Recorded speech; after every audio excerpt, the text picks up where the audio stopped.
Welcome, dear listener, to Sleep Theory. However you've arrived here, whether you're tucked beneath the blankets, stretched out on the couch, or simply looking for something gentle to quiet your thoughts, I'm glad you've joined me. Tonight, our attention turns inward to a companion you've carried with you every moment of your life, your heart. A quiet drummer, steady and unassuming, tucked safely in your chest. It began its rhythm before you ever saw the light of day, and it hadn't stopped since, sometimes racing, sometimes unhurried, but always faithful. But how does it manage such tireless work? How does it keep the beat without rest? That's the path we'll wander tonight. We'll drift through its hidden chambers, the electrical sparks that guide each contraction, and the subtle delays that make its rhythm so perfectly tuned. We'll explore the quiet science behind the pulse you can feel at your wrist, all in the gentlest detail. Enough to spark wonder, but soft enough to carry you towards sleep. Of course, there's always the chance this story might spark a little too much curiosity. You came here to relax, after all, and yet I may find myself whispering about ion channels or the clever pause built into the atrioventricular node. But if you do happen to stay awake a while longer, you'll leave with a pocket full of curious facts, maybe even something to share tomorrow. And if you are still with me, I'd love to know where you're listening from and what time it is for you. There's something quietly magical about this drifting caravan of listeners stretched across time zones, from early evenings in Tokyo to midnight in Manchester to restless minds in New York. So now, settle in. Let your eyes grow heavy, take a deep, slow breath, and follow the gentle rhythm that has been with you from the very beginning. Nestled just to the left of your breastbone, beneath your ribs and behind your lungs, is a small but mighty pump, your heart. It doesn't ask for much. A bit of oxygen, some glucose, and a decent blood supply of its own. In return, it offers you something priceless. An unbroken rhythm, a steady flow of life, one beat after another, roughly 100,000 times a day, every single day for decades. At first glance, the heart seems almost simple. It's a muscle, sure, though not the kind you flex in front of a mirror. It's about the size of your clenched fist, and when you hold it in your mind's eye, maybe you picture the classic cartoon heart shape. But the real thing is more rugged and asymmetric than that. Not quite the Valentine's Day poster child, more like a muscular four-chambered workhorse sculpted for efficiency. The heart is built like a two-story house with 4 rooms, 2 atria upstairs and 2 ventricles downstairs. The atria are the welcoming committee, receiving incoming blood from the body and the lungs. The ventricles are the real powerhouses, pushing blood out with a mighty squeeze. The right side of the heart handles blood that needs oxygen. It sends it off to the lungs. The left side, flush with fresh oxygen from the lungs, pumps that bright red cargo out to the rest of the body. Now, blood doesn't just slosh around in there, it flows with precision. Guiding that flow are 4 clever little flaps called valves. These act like one-way doors, snapping shut behind the blood as it moves forward. They open with each beat to let blood pass through, then close to make sure it doesn't sneak back the way it came. There's the tricuspid valve between the right atrium and right ventricle, the pulmonary valve out to the lungs, the mitral valve between the left atrium and left ventricle, and the aortic valve sending blood out to the body. Together, they form a kind of cardiac choreography, opening and closing in perfect time. And this muscle is no ordinary muscle. It's made of cardiac muscle tissue, unique stuff found nowhere else in the body. It's strong like skeletal muscle, but unlike the biceps or quadriceps, you can't control it with conscious thought. It beats whether you're awake, asleep, running, or dreaming about cheese. It contracts with a rhythm that's astonishingly consistent, thanks to specialized cells that know exactly when to squeeze and when to rest. Surrounding the heart is a protective double-walled sac called the pericardium. It's like the heart's raincoat and shock absorber all in one, keeping it cushioned and secure within your chest. Between the 2 layers is a small amount of fluid, which helps the heart move with minimal friction. It's not glamorous, but very necessary, like the oil in an engine or the silence in a library. And then there's the coronary circulation, the heart's personal blood supply. You might assume the heart, being full of blood, just dips into the passing stream when it's thirsty, but it's more sophisticated than that. The coronary arteries branch off the aorta and wrap around the heart like a caring embrace, feeding oxygen-rich blood directly into its hard-working muscle. When these arteries get blocked, it's trouble. This is how heart attacks often begin. The muscle starves for oxygen, and if the blockage isn't cleared, part of the heart can stop functioning altogether. That's why coronary health is so important. This little pump powers your whole life, but it still needs fuel like anything else. Even the shape of the heart is functional. Its walls vary in thickness depending on the job at hand. The left ventricle, the one responsible for pumping blood to the entire body, has the thickest walls, built like a heavyweight champion. It needs serious muscle to overcome the pressure of the systemic circulation. The right ventricle, on the other hand, sends blood only to the lungs, which are close by and lower pressure, so it's leaner, more of a long-distance runner than a sprinter. Interestingly, the heart sits slightly tilted, like it's lounging sideways in your chest cavity. This leftward lean is why your heartbeat is easier to hear or feel on the left side. It's not just for aesthetic balance. It allows the ventricles to align in a way that optimizes blood flow. If you could watch a heart in action, not in a horror film way, but perhaps in a medical video, or an open heart surgery, if you're into that sort of thing, you'd see a mesmerizing, pulsing dance. Each beat involves a coordinated wave of contraction and relaxation. First, the atria contract, squeezing blood into the ventricles. Then the ventricles fire, sending blood to the lungs and the body. Between beats, the heart relaxes, like an athlete catching their breath. This cycle, contract, relax, repeat, happens roughly once every second. And yes, the heart can beat outside the body. It sounds dramatic, but it's true. As long as it's supplied with oxygen and nutrients, it will keep pulsing for a little while. That's because the signal to beat comes from within. It doesn't need a brain to tell it what to do, but we'll get to the electrical magic a bit later. For now, it's enough to know that your heart is both incredibly simple and astoundingly complex. It's a pump, yes, but one with layers of regulation, resilience, and refinement. A muscular clock that never ticks, never tocks, just thumps. Quietly, reliably, lovingly. And maybe, just maybe, as you listen to this, you can feel that gentle thump beneath your ribs.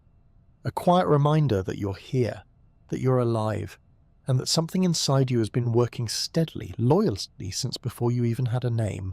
Blood, in many ways, is the most well-travelled substance in your body. It goes on an endless loop, visiting every cell, delivering tiny parcels of oxygen and nutrients, picking up waste, and heading back to reload. It's like a diligent postal worker that never sleeps. But none of this would happen without the heart's carefully mapped highway system, the circulatory pathway. And despite what childhood board games might have taught us, it's a bit more intricate than go to lungs, collect oxygen, pass, go. Let's follow the path. Imagine, if you will, that you're a single red blood cell. Call yourself Ruby. You've just finished a long journey through the body, dropping off oxygen and scooping up carbon dioxide. You're tired, a bit sluggish. You need a refill. So where do you go? First, you arrive at the right atrium of the heart, coming in through either the superior or inferior vena cava, basically the giant front doors for blood returning from the body. The superior vena cava handles blood from your head and upper body. The inferior handles everything below that. Both stream in, emptying into the right atrium like rivers meeting at a delta. From there, you're nudged through the tricuspid valve. Remember, valves are like security guards, one direction only, into the right ventricle. This chamber doesn't need to pump far, just to the lungs, but it still gives a solid squeeze. With the next heartbeat, you're launched through the pulmonary valve into the pulmonary artery. Wait, an artery? But aren't arteries supposed to carry oxygenated blood? Usually yes, but the pulmonary artery is the one glorious exception. It carries deoxygenated blood to the lungs so it can pick up oxygen. You're on your way to a spa day for blood cells, oxygen, rejuvenation, and a touch of carbon dioxide detox. In the lungs, you pass through an incredible network of tiny capillaries, so small that red blood cells often have to squeeze through in single file. It's in these narrow corridors that the real exchange happens. Oxygen diffuses in, carbon dioxide diffuses out. You emerge brighter, bolder, literally more red, thanks to the oxygen now bound to your hemoglobin. You're ready for your next delivery route. Now, you return to the heart, but this time to the left atrium via the pulmonary veins. And yes, this is another oddball. Veins normally carry blood back to the heart, but these carry oxygenated blood from the lungs. Exceptions make life interesting, don't they? From the left atrium, you pass through the mitral valve into the left ventricle. This is the big leagues. The left ventricle has the thickest, most powerful walls of any heart chamber. When it contracts, it doesn't just send blood to one place, it sends it everywhere. Your fingertips, your toes, your brain, your stomach, even that weird bit behind your knee, all of it. The moment the ventricle contracts, blood is forced through the aortic valve and into the aorta, the largest artery in the body. The aorta arches like a regal gateway, then descends through your torso, splitting and branching endlessly into smaller arteries, arterioles, and finally into capillaries. Now you're out of the heart and into the vast highway system of the body's circulation. Arteries carry blood away from the heart, and as they branch, they become thinner and more flexible, eventually reaching the capillaries, those incredibly fine vessels that sit next to almost every cell in your body. This is where the magic happens again. At the capillary level, blood slows down. It has to. There's no room to zoom. The walls of these vessels are just 1 cell thick, making them ideal for diffusion. Oxygen leaves the red blood cells and enters the tissues. Glucose, amino acids, hormones, all delivered with care. At the same time, waste products like carbon dioxide and urea are picked up. Blood begins its return journey, a little less glamorous now, but no less important.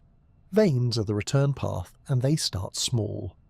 Capillaries feed into venules, which feed into veins, which eventually gather into larger veins like the vena cava again.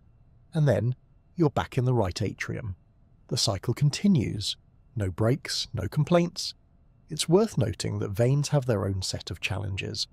Unlike arteries, which have the force of the heartbeat behind them, veins rely on other tricks to get blood back to the heart. Many veins, especially in the legs, have valves that prevent backflow, and they get help from surrounding muscles. Each step you take gently squeezes veins, nudging blood upward. This is one reason movement is so important. Sitting too long without stretching or walking can cause blood to pool, especially in the lower limbs. The entire journey, heart to lungs, lungs to heart, heart to body, body to heart, happens in about 60 seconds. That's right. Your body's entire blood supply makes a complete loop every minute or so. It's like an internal high-speed train, but without the ticket price. And then there's the blood itself. Red blood cells are the oxygen carriers, but they're not alone. White blood cells patrol for infections. Platelets help stop bleeding. Plasma, the straw-coloured liquid they all swim in, carries nutrients, hormones and waste. It's a busy little ecosystem zipping around under your skin. All of this circulation, this movement, is coordinated and continuous. The heart doesn't just beat, it orchestrates. It ensures that every toe and every brain cell gets exactly what it needs, when it needs it. It keeps you warm, fed, thinking, healing. Every beat pushes life forward. So next time you feel your pulse, on your wrist, your neck, or quietly in your chest, remember what's moving beneath your fingertips. You're feeling the gentle push of blood making its journey. A journey that started just seconds ago and will begin again in the blink of an eye. It's the quiet hum of a system that's always in motion, keeping you going, without you ever needing to ask. Imagine for a moment that your heart is a symphony orchestra. There are no strings, no horns, no percussion, but there is a rhythm, a precision, a perfect sense of timing. And conducting this grand internal concert isn't your brain. In fact, the heart doesn't wait around for instructions from upstairs. It's got its own rhythm section, built in and self-starting. A biological conductor that never sets down the baton. This self-beating property is called autorhythmicity. It's one of the most remarkable things about the heart. It beats all on its own, even when separated from the body, as long as it has enough oxygen and nutrients. No other muscle in your body behaves quite like this. Your biceps, for instance, just sit there unless your brain gives the order. The heart, on the other hand, is fiercely independent. A bit of a diva, really.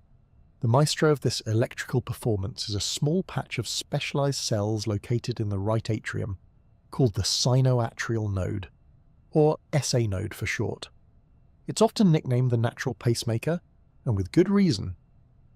These cells can spontaneously generate electrical impulses, little zaps of energy that ripple outwards and tell the heart when to contract.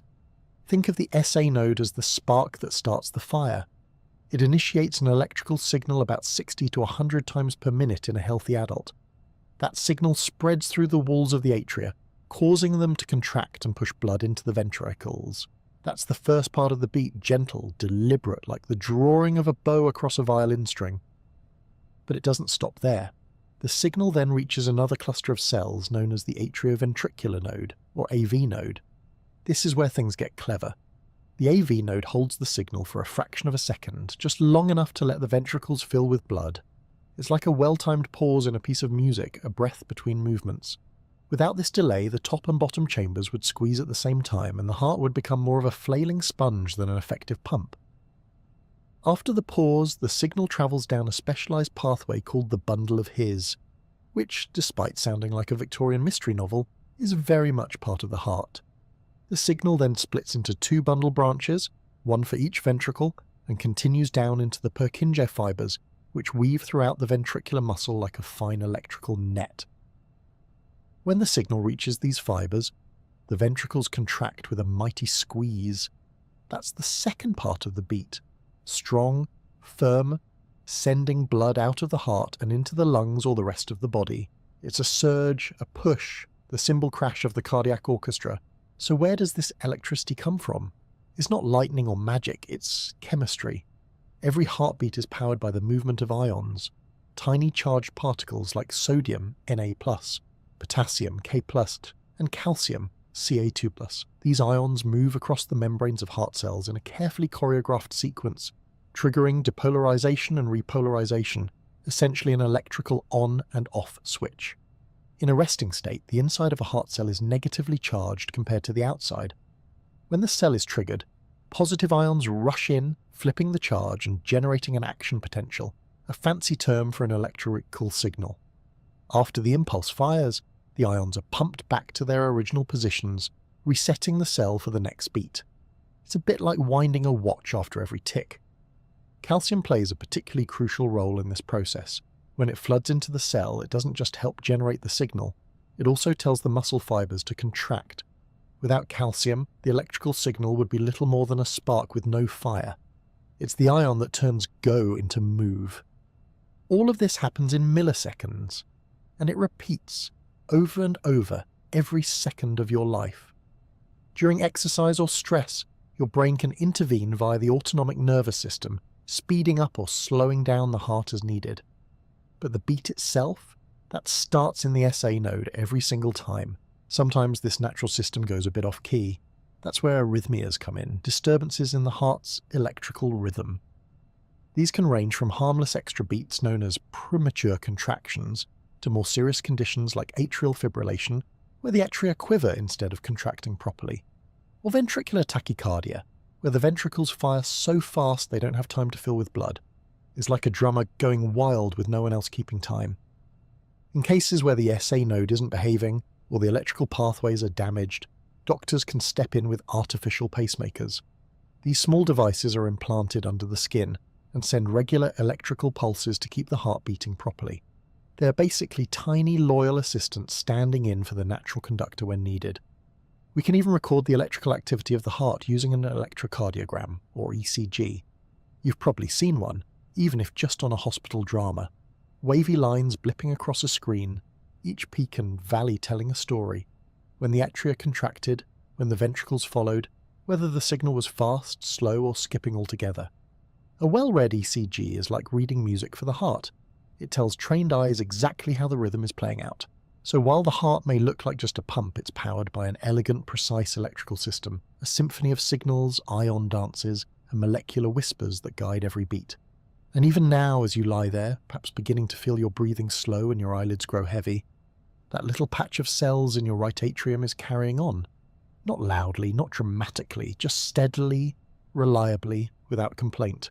Like a candle burning in the dark, or a lullaby you don't realize you've been hearing all your life. Every moment of your life is accompanied by a soundtrack, not the dramatic theme music that plays in movies, but something more intimate, more rhythmic. It's the sound of your heart, quietly drumming beneath the noise of daily life. Lub-dub, lub-dub. A steady, reassuring beat that's been there since before you even took your first breath. And while we may take it for granted, The heartbeat itself is a beautifully orchestrated pattern of pressure, muscle, and motion. Let's start with those familiar sounds, the lub and the dub. These are not just poetic approximations. They're actual noises produced by the valves in your heart as they snap shut during each beat. The lub is the sound of the atrioventricular valves, the tricuspid and mitral closing after the atria have pushed blood into the ventricles. The dub comes just after, when the semilunar valves, the pulmonary and aortic, close to prevent blood from slipping backward into the heart. It's a well-timed, percussive duet, repeating itself thousands of times a day. Now let's talk about the phases behind the sound. Each heartbeat has two main acts, systole and diastole. Systole is the squeeze, the moment when the heart contracts to pump blood out. Diastole is the rest, the moment when the chambers relax and fill with blood. The magic is in the balance. Too much pressure and not enough filling, the heart struggles. Too much relaxation and not enough contraction, same problem. It's like a dance that needs both movement and pause. A typical adult at rest will experience this cardiac cycle about 60 to 100 times per minute. That's your heart rate, a simple number, but one that tells a rich story. If you've ever felt your pulse or watched your heart rate climb during a workout, you've felt the pace of this cycle change.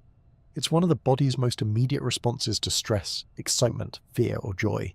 Your heart doesn't just keep time, it reacts, adapts, and responds in real time. And here's where it gets fascinating. Your heart rate is not perfectly even. In fact, a healthy heart shows variability between beats, a few milliseconds of difference here and there. This variability is a sign that your nervous system is flexible and responsive. A perfectly metronomic heart may actually indicate a problem. Your heart is supposed to speed up when you inhale, slow down when you exhale. It listens to your breathing, your emotions, your posture. It's part of an exquisite feedback loop. Speaking of loops, your body's ability to maintain blood pressure and rhythm is part of a system known as homeostasis. Your brain constantly monitors how hard the heart is working, adjusting based on need. If you stand up too quickly, for instance, receptors in your arteries sense a drop in blood pressure, and within seconds, your heart rate increases to stabilize you. This is why you don't just faint every time you move. Most of the time, anyway. Let's take a little detour to explore the quirks of heart rhythms. Sometimes your heart might flutter, or skip a beat, or give a strange little thud. These are called palpitations, and they're surprisingly common. In most people, they're harmless, caused by stress, caffeine, dehydration, or just an overly enthusiastic sneeze. But they're reminders of how finely tuned this system is, and how quickly it can wobble off course. Other rhythm disruptions are more structured and have names. Bradycardia, when the heart rate is too slow, usually under 60 beats per minute at rest. Tachycardia, when it's too fast, over 100 beats per minute without a clear reason. Atrial fibrillation, a chaotic rhythm in the atria that makes the heartbeat irregular. Ventricular fibrillation, the serious one, where the ventricles twitch uselessly instead of contracting. This is a medical emergency, as it stops effective blood flow entirely. But even when things go wrong, the heart is surprisingly resilient. There are backup systems, alternate pathways, and in many cases, ways to reset or retrain the rhythm. Electrical cardioversion, for instance, is basically a controlled shock to restore order, like rebooting a computer, but with more adrenaline and fewer spreadsheets. To really understand what's going on with your heart's rhythm, doctors use an electrocardiogram, or ECG. This simple test uses electrodes placed on your skin to record the electrical activity of your heart over time. The result is a graph with characteristic peaks and waves, each representing different parts of the cardiac cycle. The P wave marks atrial contraction. The QRS complex shows the ventricles firing. The T wave represents the ventricles resetting. It's like a musical score written in electricity. And yes, heart rhythms can even be influenced by your emotions. Think about the last time you were startled or anxious or infatuated. Your heart responded before you could say a word. That's the work of the autonomic nervous system, which controls involuntary functions like heart rate, digestion, and pupil dilation. It has two branches, the sympathetic, which speeds things up, fight or flight, and the parasympathetic, which slows things down, rest and digest. Your heart is caught in a constant tug-of-war between these two. One of the ways we can consciously tap into this system is through breathing. Slow, deep breaths stimulate the parasympathetic system via the vagus nerve, gently slowing the heart and calming the body. This is part of why breathing exercises and meditation can be so effective. They actually change your physiology, not just your thoughts. There's something profoundly comforting about all of this. The idea that your heart isn't just thumping blindly away, but adjusting itself to your needs in every moment. Beating faster when you climb stairs, slowing down when you lie back, flinching at a loud noise, soothing itself as you relax. It's the quiet background hum of your life, both steadfast and responsive. A rhythm that has always been there, and, if all goes well, will continue long after this moment has passed. So maybe, if you're lying in bed right now, you can pause for just a second and feel it. That steady, faithful lub-dub. The gentle percussion that's been with you from the very beginning and still, miraculously, is playing just for you. Before you ever opened your eyes, before your fingers formed or your lungs even knew what air was, your heart was already at work. Tucked away in the watery world of the womb, it started beating just 22 days after conception, often before the mother even knows she's pregnant. It's the first organ to function in a developing human, and for good reason. Without a working circulatory system, the rest of you can't really get started. The heart begins as something remarkably simple, not a four-chambered wonder, not yet, just a tiny straight tube. Picture a miniature garden hose folded over on itself. That's your very first heart. And somehow, within just a few weeks, this tube will twist, balloon, partition, and specialize into the adult heart we carry for life. Let's rewind to the earliest moments. In the third week of embryonic development, cells from the mesoderm, a layer in the developing embryo, start forming two thin-walled tubes. These tubes eventually fuse into a single primitive heart tube. And then the magic begins. This tube doesn't wait for full maturity to get started. Around day 22, it begins to twitch. Not a coordinated, healthy beat yet, more like a spontaneous quiver. But even this early activity starts the flow of fluids, laying down the rhythm that will soon become a real pulse. Within days, the contractions become more regular. The tube begins to loop into an S shape, curving and folding as it grows. This process is called cardiac looping, and it's crucial. Without it, the chambers of the heart wouldn't form properly, and blood wouldn't know where to go. By week 5, this once simple structure starts forming the outlines of the 4 chambers we know so well. 2 atria and 2 ventricles. It doesn't happen all at once. The inside of the tube grows ridges and flaps that eventually meet to form walls, or septa, to use the technical term. This septation process separates the left side of the heart from the right, ensuring that oxygenated and deoxygenated blood won't mix. At the same time, valves begin to form between the chambers. These are sculpted from swellings of tissue that gradually thin and reshape. Their job will be to prevent backflow, allowing blood to move in only one direction. Even in the womb, efficiency matters, but there's a twist, literally. The fetal heart has some clever workarounds that adult hearts don't need. After all, in the womb you're not breathing air, your lungs are full of fluid, and they're not doing any gas exchange, so the fetus has special bypasses that let blood skip the lungs. One of these is the foramen ovale, a small hole between the right and left atria that lets blood flow directly from the right side of the heart to the left. Another is the ductus arteriosus, a vessel that connects the pulmonary artery to the aorta, again letting blood skip the lungs and head straight out to the body. These shortcuts are temporary. They're there for a very specific job, and when that job ends, usually within minutes or hours after birth, they begin to close. In most babies, the foramen ovale seals shut, and the ductus arteriosus constricts and disappears. The transition from fetal to newborn circulation is one of the most dramatic physiological shifts we ever undergo. In a matter of moments, the lungs inflate, blood reroutes, and the heart takes on its lifelong role as a dual-circuit pump. Sometimes these closures don't happen perfectly. When the foramen ovale stays open, it's called a patent foramen ovale, or PFO. Many people have one and never know it. It's often harmless. Other times, congenital heart defects develop when parts of the heart don't form properly during this early stage. These can range from minor murmurs to complex conditions requiring surgery in infancy. Thankfully, many of these issues are now detectable before birth and treatable after. It's humbling to think how much happens before we even draw our first breath. By the end of the first trimester, the heart is fully formed in structure, if not in size. It will continue to grow and strengthen throughout pregnancy, just as the rest of the body develops. But the basic layout is set, the valves are flapping, the chambers are pumping, the beat is steady. and it never really stops. From that first flutter in the womb to your very last day, your heart follows the same basic plan, the same chambers, the same cycle. It's a design that's been passed down through millions of years of evolution, refined and reinforced in every species that came before us. We didn't invent the four-chambered heart. Nature handed it to us like a blueprint, signed in muscle and rhythm. There's a kind of poetry in the fact that your heart's very first task was to help build you. It pumped the nutrients that built your brain, your bones, your eyes. It powered your growth before you had arms to reach or lungs to cry. It was your first engine, your first rhythm, your first steady companion. And remarkably, it did all of this with no conscious guidance, no conductor waving a baton, just a set of instructions in your DNA, quietly followed with extraordinary precision. A twitch becomes a beat, a tube becomes a pump, a pulse becomes a lifetime. So the next time you place a hand over your chest and feel that familiar thump, remember, it's not just keeping you alive now, it's been keeping you alive since before you had a name, before you had thoughts, before you had anything but potential.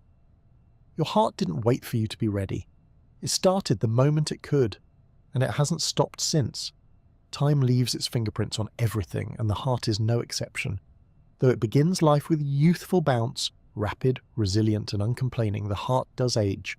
But like a well-loved book or a well-worn leather jacket, an aging heart carries its years with quiet dignity. It doesn't rust or crumble. It adapts.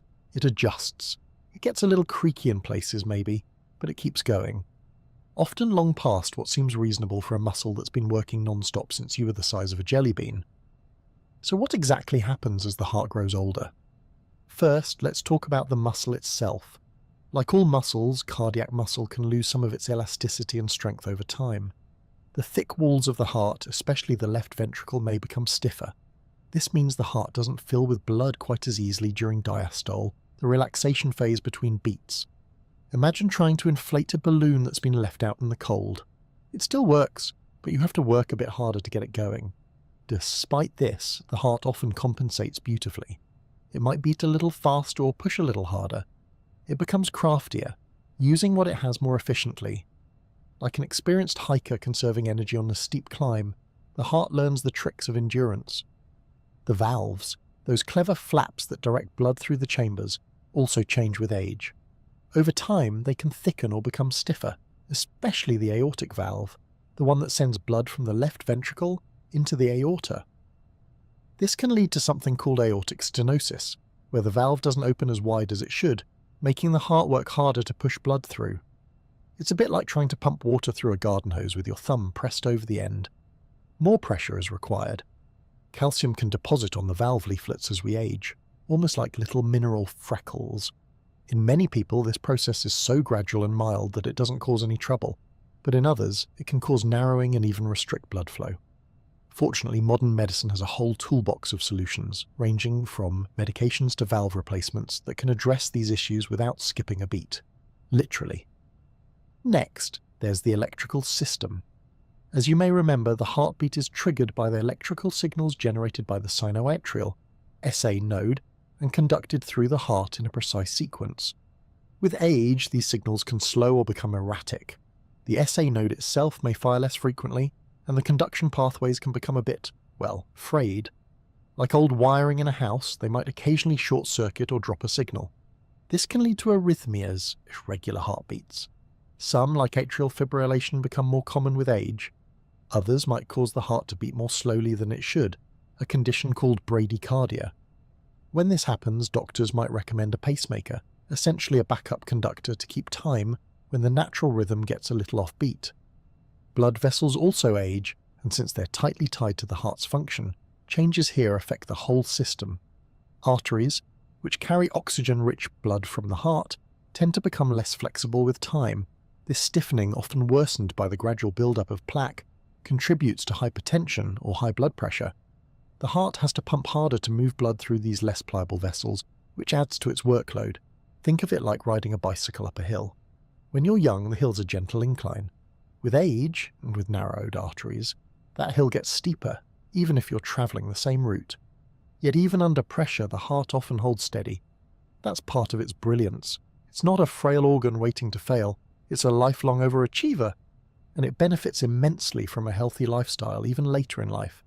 Moderate exercise, good nutrition, adequate sleep, and stress reduction all support heart health well into old age. The myth that aging inevitably leads to heart disease is just that, a myth. It's true that the risk increases over time, but it's not destiny. Many people in their 80s, 90s, or even beyond have strong, healthy hearts. Some are still out gardening, walking their dogs, dancing in their kitchens. The heart doesn't retire, it just appreciates a little extra care. And there's something lovely about that, isn't there? That with every year your heart isn't winding down, it's collecting wisdom. It learns to work around obstacles. It builds collateral circulation. New, tiny blood vessels that help reroute blood if a path is blocked. It listens more closely to the signals from the brain, the kidneys, the lungs. It fine-tunes its rhythm like a musician adjusting to a changing tempo. Yes, things do change. The heartbeat may slow a little. The recovery after exertion might take a touch longer. You might feel your pulse flutter now and then, but these changes are part of a natural process. A natural process, not a sudden betrayal. Aging isn't a breakdown, it's a gradual adaptation. And perhaps one of the most beautiful parts of this story is how the heart carries your history. Every heartbreak, every joy, every fear and burst of laughter, it's all there. The racing pulse when you fell in love, the stillness in moments of awe, the thump in your chest before a leap into the unknown. It remembers, in its own quiet way. So if you ever find yourself worrying that age is somehow diminishing you, remember your heart. It's weathered every storm, it's adjusted to every demand, and it's still here, beating calmly beneath your chest, asking nothing more than the basics, a little oxygen, a little kindness, and the occasional deep breath.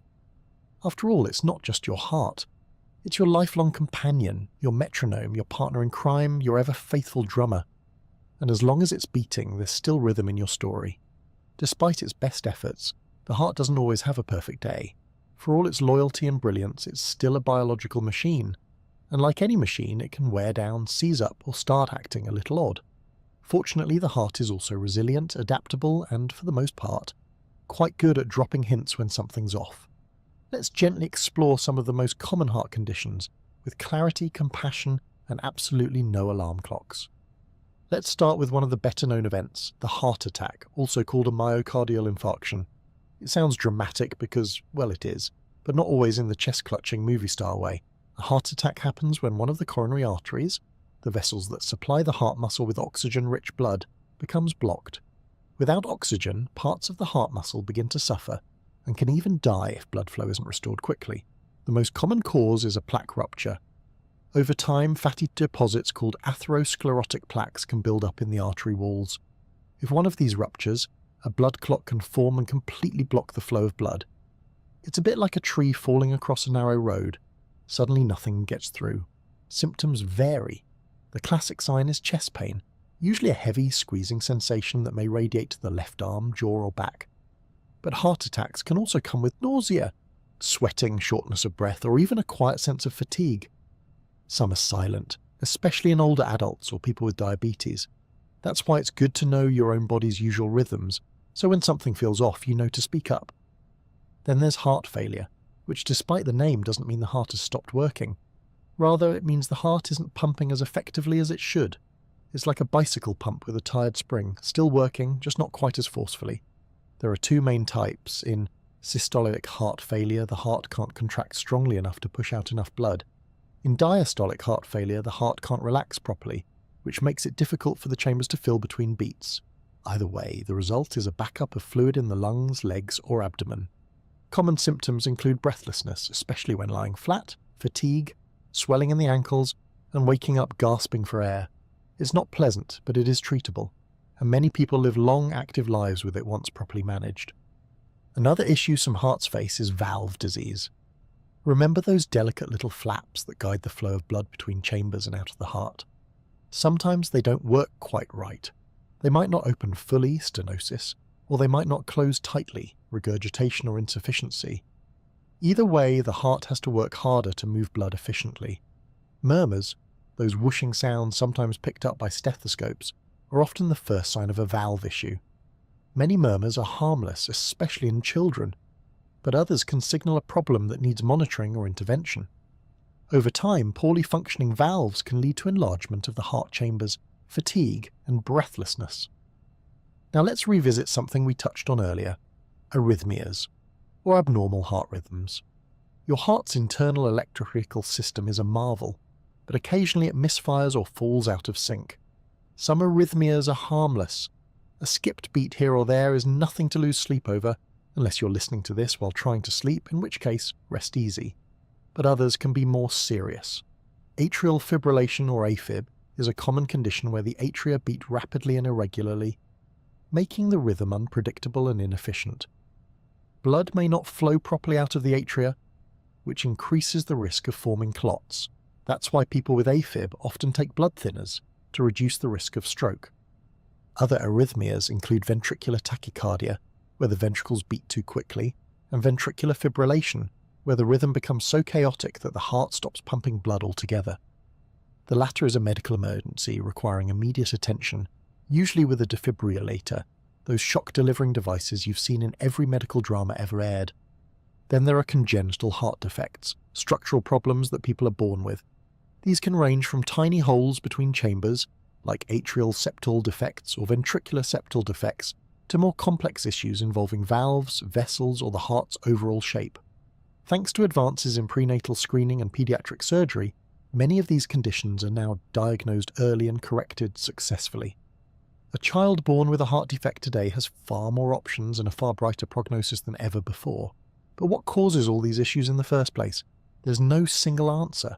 Genetics can play a role. Some heart conditions run in families. Lifestyle factors are also influential.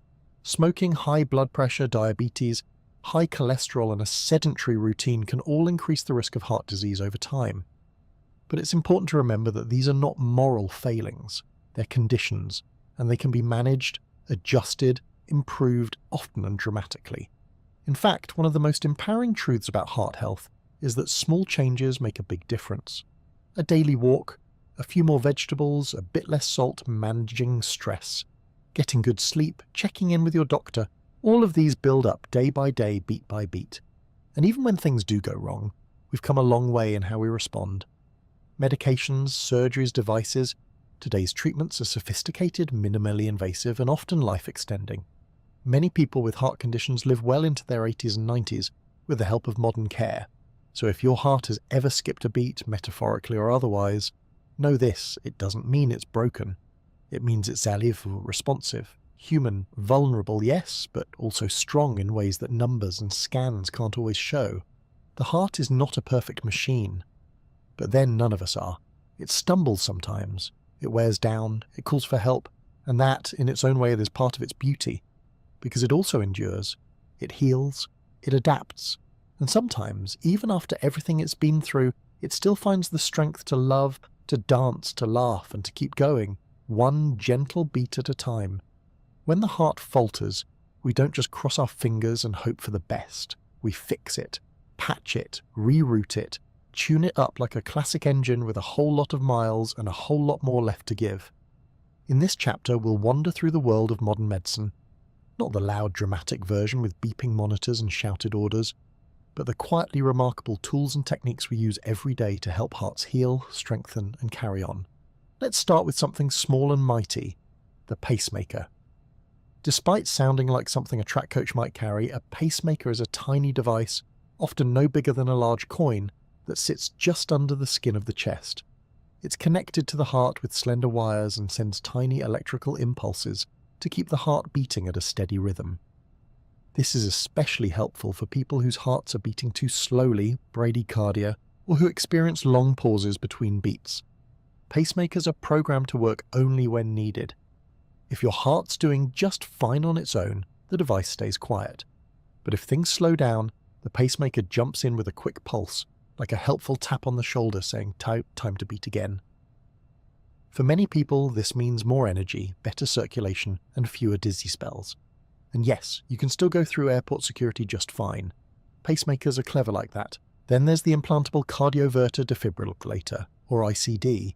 This is like a pacemaker with superhero ambitions. It not only monitors your heart rhythm, but if it detects a dangerously fast or chaotic rhythm such as ventricular fibrillation, It delivers a small shock to reset the heart's electrical system. It's a bit like rebooting a frozen computer, but with significantly higher stakes. These devices are used in people at risk of life-threatening arrhythmias, often due to a history of heart attacks or heart failure. And while the idea of getting a shock from inside your own chest might sound unnerving, most people say they rarely notice it, or are simply grateful that it's there, doing its job silently. For people with blocked coronary arteries, the kind of blockage that can lead to a heart attack, we have a number of tools to restore blood flow. One of the most common is angioplasty, often paired with a stent. In this minimally invasive procedure, a thin tube called a catheter is threaded through a blood vessel, usually from the wrist or groin, up to the site of the blockage in the coronary artery. At the tip of this catheter is a tiny balloon, which is inflated to push the plaque aside and widen the artery. To help keep it open, a small mesh tube, a stent, is often left in place. It acts like scaffolding, holding the artery open and allowing blood to flow freely again. It's surprisingly elegant for something done inside a beating heart. Most people are awake during the procedure, with only mild sedation. Recovery is quick. And the difference afterward, more energy, less chest pain, can be dramatic. In more complex cases, or when multiple arteries are involved, doctors may recommend coronary artery bypass grafting, or CABG, pronounced cabbage, strangely enough. This is the traditional open heart surgery you've probably heard about. Surgeons take a healthy blood vessel, often from the leg or chest, and use it to create a new route for blood to bypass the blocked artery. It's like building a detour around a traffic jam. Despite sounding intense, bypass surgery has become incredibly safe and effective, especially with advances in surgical technique and post-operative care. Many people who undergo the procedure go on to live full, active lives for decades afterward. Some even go back to playing tennis, or ballroom dancing, or hiking with grandkids. But not all treatments are high-tech or surgical. Much of modern heart care is about medication and lifestyle, gentle, steady nudges in the right direction. Statins help lower cholesterol levels, reducing the risk of new plaque forming in the arteries. Beta blockers slow the heart rate and reduce blood pressure, easing the heart's workload. ACE inhibitors help blood vessels relax, improving circulation, and blood thinners like aspirin or newer anticoagulants prevent dangerous clots from forming. Then there's the unsung hero of modern cardiology, cardiac rehabilitation. This is a supervised program of exercise, education and support for people recovering from a heart event or managing chronic heart conditions. It's not just about treadmills, it's about rebuilding confidence, learning how to listen to your body, and finding a new rhythm that works for you. Patients who attend cardiac rehab often report better quality of life, fewer hospital visits, and even a brighter outlook. There's something powerful about realizing you can keep moving forward, one heartbeat at a time, and of course the heart benefits enormously from lifestyle changes that frankly are good for every part of you. Regular physical activity like walking, swimming, or even gardening keeps the cardiovascular system strong. A heart-healthy diet, think more plants, less salt, healthy fats and whole grains, can lower blood pressure and cholesterol. Quitting smoking is perhaps the single best gift you can give your heart. Managing stress through meditation, breathing exercises, or even just a good night's sleep also makes a difference. None of this is revolutionary, but it is reliable, and the effects compound over time. What's remarkable about the modern era is that we're no longer at the mercy of the heart. We understand it. We can track its rhythms, image its chambers, listen to its murmurs, and intervene with tools that would have been unthinkable a century ago. Even serious conditions can often be managed with a mix of care, technology, and a bit of patience. The heart, after all, is not fragile, it's adaptable, and when it struggles, we don't abandon it. We lend it a hand, or a stent, or a steady beat delivered through a little titanium box tucked quietly under the skin. So if your heart has ever needed help, or might someday take comfort in knowing we're good at helping, we're good at listening. And the heart, for all its complexity, tends to respond very well to kindness, care, and a little encouragement. It doesn't ask for much, just the tools to do its job and the chance to keep going. And that, more often than not, is exactly what it does. Long before humans knew what a heart was, before the first stethoscope, the first surgery, the first love poem written with that iconic red symbol, hearts were beating in the bodies of creatures crawling through mud, swimming through oceans, and flapping through the skies. Our hearts, for all their elegance and engineering, are not brand new inventions. They are the result of a long, winding story, a biological evolution shaped by pressure, need, and the ceaseless whisper of natural selection. Let's take a deep breath and travel back, way, way back, before mammals, before reptiles, before fish, to when the first tiny creatures began circulating fluids through their bodies, not with a heart exactly, but with simple muscular contractions that moved nutrients around. These were the earliest hints of circulation, a primitive plumbing system to keep their tiny systems running. Eventually nature got bolder. Invertebrates like insects and mollusks developed open circulatory systems where blood, or more accurately hemolymph, sloshes freely around their organs. It's not as precise as a closed system, but for creatures that don't need high-speed delivery, it works just fine. Grasshoppers, for instance, have a long tubular heart that pulses hemolymph from the rear of the body toward the head. No arteries or veins, just fluid movement through cavities. Crude but functional. But as life became more complex and mobile, the demand for efficient high-pressure circulation increased. That's when we begin to see the emergence of closed circulatory systems, where blood is confined to vessels and pumped by a central organ. Enter the early fish. Fish are the first creatures to show a true heart, a simple two-chambered organ with one atrium and one ventricle. Blood flows from the heart to the gills, where it picks up oxygen, and then on to the rest of the body. There's just one loop, heart to gills to body, then back to heart. It's not the most powerful system, but in water, with a body designed for streamlined movement and oxygen-rich gills, it's quite efficient. But the evolutionary tree kept branching. As some creatures began crawling onto land and developing lungs, circulation had to adapt again. Amphibians like frogs added a second atrium to their hearts, creating a three-chambered heart with two atria and one ventricle. Now, blood could return from the lungs and from the body separately, each entering its own atrium, but still mixed together in a shared ventricle. It was an improvement, but not perfect. Mixing oxygenated and deoxygenated blood isn't ideal if you're trying to deliver fresh oxygen to muscles for jumping, climbing, or evading predators. So evolution refined the system further in reptiles, who developed a more complex version of the three-chambered heart, one with a partial septum in the ventricle, which helps separate the two bloodstreams. Still not a full split, but closer. Then came the champions of circulatory efficiency, birds and mammals, both of which independently evolved the four-chambered heart. This is the version you and I are equipped with, two atria, two ventricles, and a complete wall, the septum, dividing the left and right sides. This design creates two separate circuits, one for the lungs and one for the rest of the body. No mixing, clean, high-pressure delivery of oxygen-rich blood exactly where it's needed. Perfect for warm-blooded creatures that burn energy rapidly and need a constant supply of oxygen to keep everything humming. Birds, by the way, have some of the most efficient hearts in the animal kingdom. Their heart rate can skyrocket during flight. Tiny hummingbirds can hit over 200 beats per minute. That's faster than most human hearts could ever dream of beating, and yet, for a hummingbird, it's just another Tuesday. Their metabolic demands are so intense that without this blazing fast rhythm they'd run out of energy mid-air. On the other end of the scale, consider the blue whale, the largest heart in the animal kingdom. It can weigh over 400 pounds, roughly the size of a golf cart. At rest, a blue whale's heart may beat as slowly as 2 beats per minute. Just imagine the power required for each of those beats to send blood through a body that can grow up to 100 feet long. It's not speed that matters here, it's strength and volume. And then there are animals with heart designs that defy our norms. Octopuses, for instance, have 3 hearts. 2 pump blood to the gills, and 1 pumps it to the rest of the body. When they swim, the systemic heart actually stops beating, which is one reason they prefer to crawl rather than expend energy jetting around. Their blood is also blue, thanks to a copper-based molecule called hemocyanin, rather than our iron-based red hemoglobin. Giraffes have another fascinating case study. Their hearts need to pump blood up a long neck, sometimes over 6 feet, to reach the brain.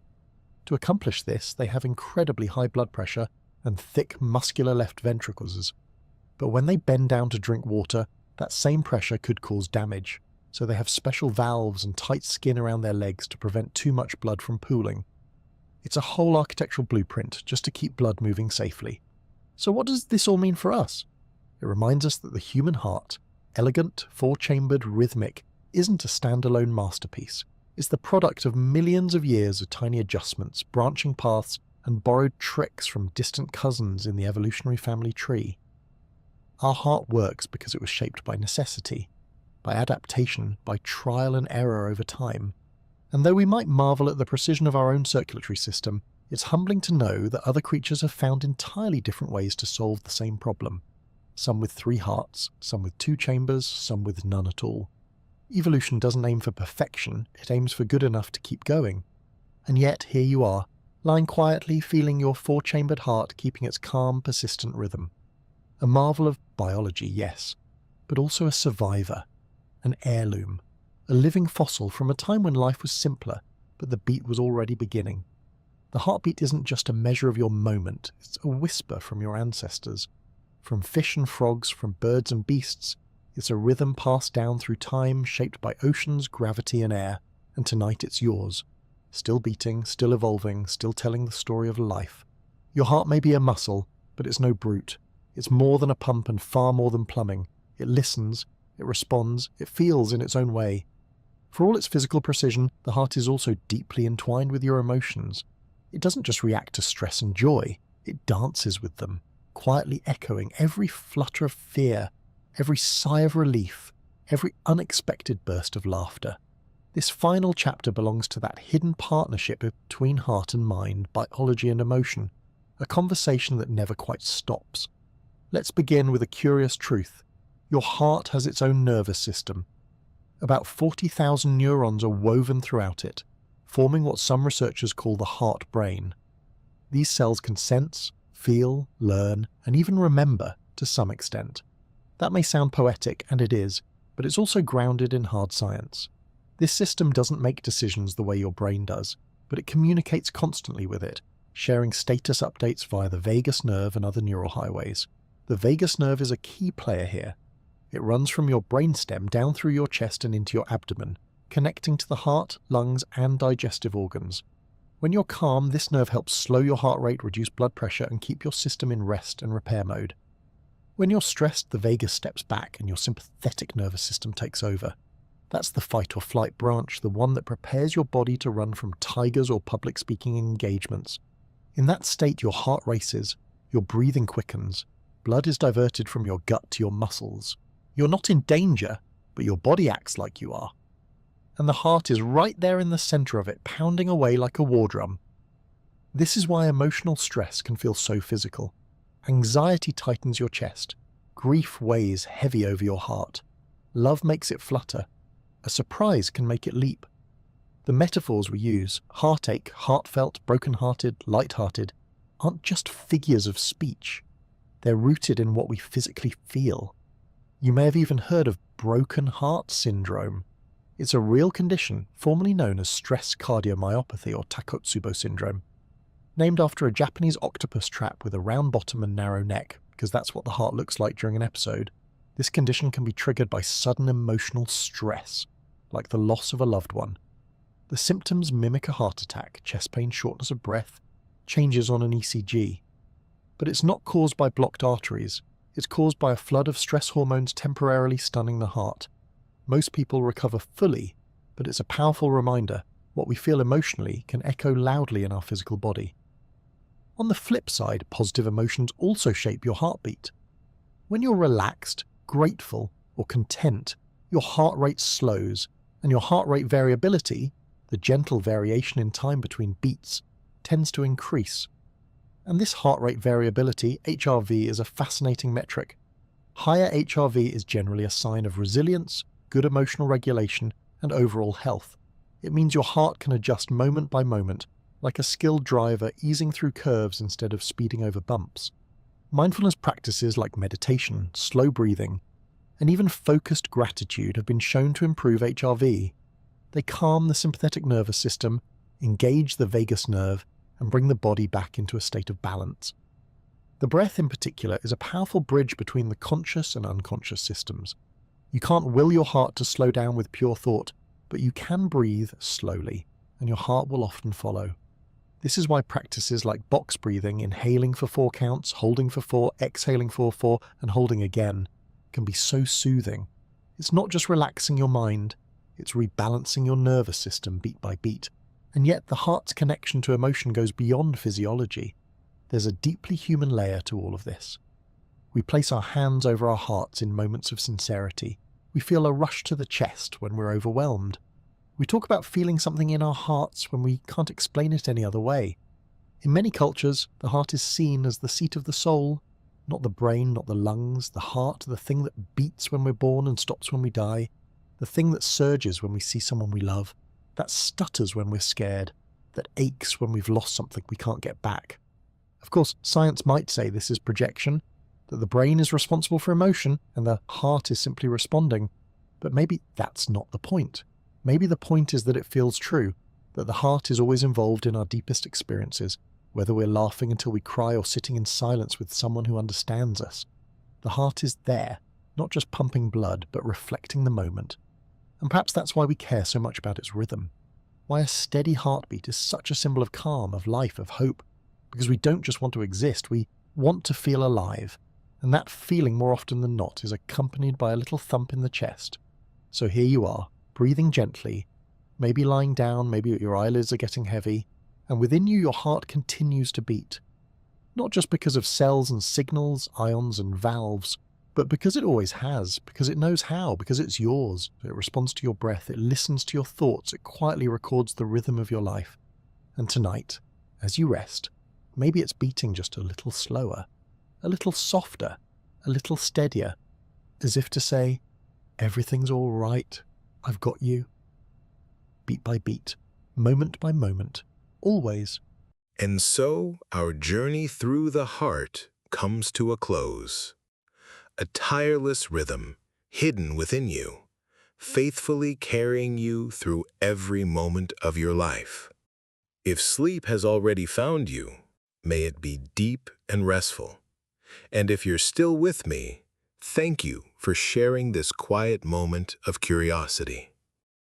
Here at Sleep Theory, we'll keep exploring the small wonders of the universe, sometimes vast, sometimes intimate, but always in a way designed to help you drift gently into rest. If this episode helped you unwind, I'd love for you to leave a like and subscribe. It not only supports the channel, but also makes sure you'll have a soft place to return to whenever you need it. Until next time, may your thoughts grow lighter, your breath slower, and your sleep sweet. Good night.